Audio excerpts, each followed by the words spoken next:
folks, Jessica here. We're in Granblue Fantasy today. This is going to be real quick. I just got home from a work event. It's why I'm all dressed up. But my dad asked me about how do I do one-turn kills on Wind. So I just fixed his rid, and then it's like, I should record a video on this. I'm sure someone's curious. So Wind's actually really good for one-turn kills. It's one of those teams that can do it with 0 skills used, basically, if you have Grand Charlotta. If you're not familiar with one-turn kills, we're talking about on EX Plus, can you get this down to killing this boss in 1 turn, and then the game is to get it down to as a few skills used as possible, make it faster, and ideally you use 0 skills. Not every team and every element can do this. For Wind, there might be a few ways to do this, but the way I'm most familiar with is Wind Charlotta, because she gets you 40% Wind allies charge bars. If you're not familiar with the math, that's 40% plus 30% from your crew bonus, plus another 30% from hauling summon, 100%. You can just hit attack, bingo bango, everyone charge checks, and you're basically done. I like Relic Buster for this because it just does a lot of damage. Really, Wind Charlotta is probably the best bet to get you to 0 skills. We'll talk about if you don't have Wind Charlotta in a second. But if you got Wind Charlotta, great. Beyond her, you're going to want characters that charge attack really hard or charge attack reasonably hard and use their skill automatically. Wind Charlotta will automatically use a nuke, an auto nuke, and that will do a decent chunk of damage on top of the charge attack. Same thing with Alea. She'll also do a charge attack plus a nuke. I believe Wind Vera will also do charge attack plus a nuke. You got a lot of options here. You experiment. I think Wind Monica will do the same thing. Siete, this is just level 100 Siete. Level 100 Siete is not ascended. Just charge attacks pretty hard. You could switch him out definitely if you don't got him, but he's one of the Eternals, so he's basically free. And again, mine's not ascended. It's really going to depend on what grid you have.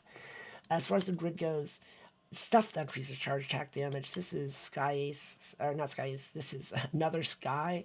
This is Vera's weapon. Wind Vera gives you charge attack damage cap. Sky Ace is Monica's weapon. Same thing. I'm not using one. Again, I'm going to be pretty loose here because you've got so many different options you can use. Things that help that might not be super obvious. If you're using a Love Eternal, this is Rosetta's weapon. When Awoken, it's got skill damage cap, a decent chunk of it here you can use. Also, another one that's going to really help is if you have a reunion, for example. If you awaken this thing, I only got 3 pips in, because that's all you really need. That will give you, again, charge check damage cap 10%. That stuff adds up really quick when you're trying to one-turn kill.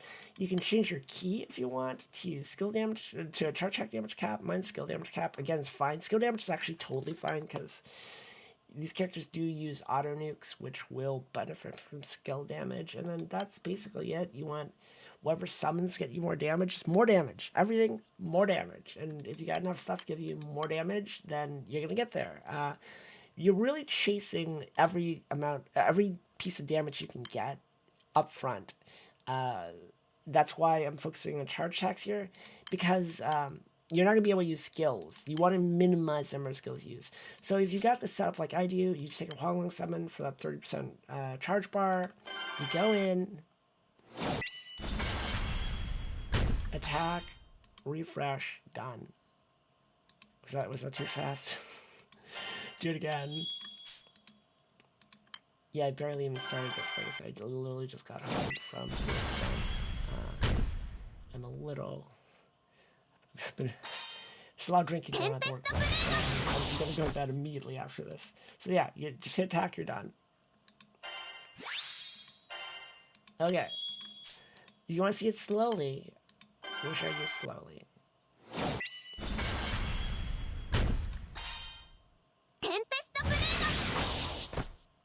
Again, everything we do can eke out more damage.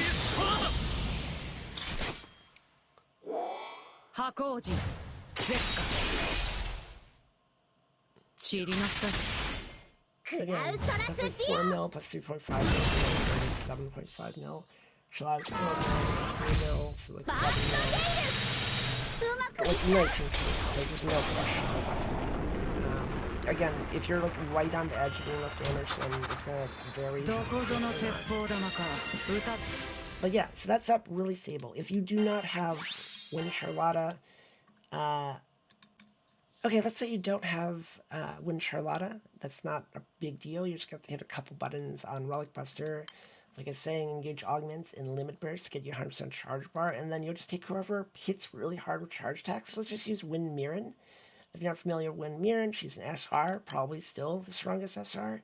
When she came out, definitely the strongest SR, got used over SSRs in a lot of very specific cases, which is very unusual back then, very unusual today. But she charge attacks really hard and can get above 100% charge bar, so just really good for these purposes. Really, it's relatively simple to get to one-turn kill with Relic Buster if you're not using Wind Charlotta, because you don't have to use Huanglong, because Huanglong's boost is kind of bad, actually. You mainly use Huanglong because it gets you 100% charge bar with the 40 from Grand Charlotta or Earth Ilnot or whatever. And getting 100% charge bar is usually a big challenge. But if you don't have to worry about it because you're hitting skills anyways, then you can just use whatever summon's relevant for you, Zephyrus in this case. So there's the Grand Mirren team, or the Wind Mirren team. So again, these two buttons give you 100% charge bar. And then you're basically good. Because you're gonna definitely do enough. The Mirren's at 200% charge bar. She's gonna charge that for a ton of damage. Like, she didn't even hesitate. Like, she charge attacks for so much damage. So really, if you can use a Relic Buster, I recommend that. There's definitely setups you can use that are more esoteric than that use like a Luchador setup that don't have to do the charge attack animations, but honestly, the difference between that is like the gain of like a couple of seconds here and there. If you have to have 2 skills, it's gonna take you a little bit longer. Like, that's still fast, right?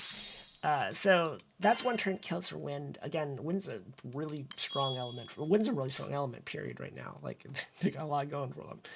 So, yeah, long story short, if you got Grand Charlotta, use her, plus Huanglong, and then plus all of the stuff that gives you charge attack damage cap, skill damage cap, to basically get enough damage to eke out a one-turn kill with no skills used. Definitely look at what characters can do big charge attacks or a charge attack plus an auto nuke. If you do not have Grand Charlotta, you're going to be a little bit slower because you have to use Relic Buster and hit a couple buttons. But it's not that much slower. You just have to hit engage augments and limit burst. And that gets you 100% charge bar, and then you just use 2 relevant summons. Easy peasy. Use Wind Mirren. Wind Mirren, respect. I'm sad there's not a really good SSR Mirren. She deserves it. I love Mirren. I love Mirren. She's one of my favorite characters. She deserves a grand version that's actually good. Like, she's gotten multiple SSR versions, and they've been pretty niche. I'll be perfectly honest. Wind Mirren's still probably the most generally useful one, even though she's SR. Someday, there'll be a really good Grand Mirren. I'm just saying. Alright, that's it. I'm going to bed. I'm tired. I gotta get up in the morning. Alright, good night, folks. Like, comment, subscribe, all YouTube stuff. Bye!